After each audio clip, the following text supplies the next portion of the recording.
It's that cold first night of winter. You haven't used the diesel heater all season long. You're finally ready to turn it on. You crank it, and then all of a sudden, you get that fateful H1 fuel supply error.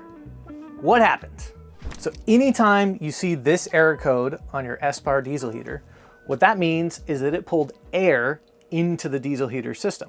So why would you have air going through the fuel lines in your diesel heater system? Well, primarily what we're seeing is it's because it gets below the pickup in the fuel tank. This is actually plumbed into the factory diesel tank on the Mercedes Sprinter, but it has a pickup that's at 25%. The reason for that is we want to make sure that you don't end up running this, run yourself dry on diesel, and then you're stranded somewhere. So that's a safety measure on there to make sure you don't burn too much fuel. But what we often see is people run this diesel heater when they're either under a quarter tank on their diesel tank, or maybe they're parked at a bit of an angle, and then that fuel pickup ends up sucking up a little bit of air into the lines. So that's why we see this error code come up. Now, if you see this come up, first thing that you want to do, double check, make sure you're over a quarter tank of diesel.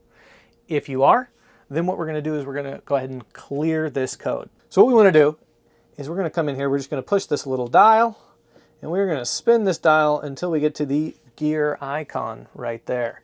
We're going to press that in. Once we're in the settings, what I'm going to do is I'm going to press and hold this back button. This is what's going to allow me to get into the codes, the workshop mode.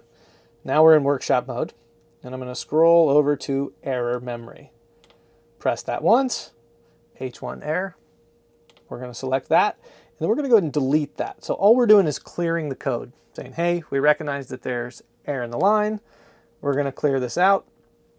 And then that's what's going to allow us to now run the diesel heater as normal again. So once we've done that, I can just click this back button and then click it until I get back to the home page. Now that we're here, what I'm going to do is fire up the diesel heater again and let it start to run through a cycle. What you'll typically see, if you got air in the fuel line and it started from the diesel tank, what you have now is a whole fuel line that's full of air. And so we need to pull that diesel all the way through that. So that may take a couple cycles with this. So what I'm going to do is I'm going to go ahead and select it. So let's click it on. We know how to do that. Just squiggly lines, set your temperature. I'm feeling pretty toasty today, so you know what? Let's just fire it up to 100 degrees. And then you can set your time in here. I always like to just go to infinity, but you know, for the purpose of this, doesn't matter. 97 minutes. Red ring lights up. That means that this is firing up. So since the diesel tank was below a quarter tank, I sucked up air into the fuel line on this, and I have to purge all of that air through the system. I'm going to have to fire this probably 3 or 4 times. So we're just going to wash, rinse, repeat here. I'm going to let the diesel heater go through its startup cycle. It's going to throw the H1 fuel supply error again, and then I'm going to go through that same clear process, and then we'll do that again. So we'll clear it, fire it up, clear it, fire it up. Takes about 3 or 4 times to get through that whole fuel line and get to where the heater's working just fine.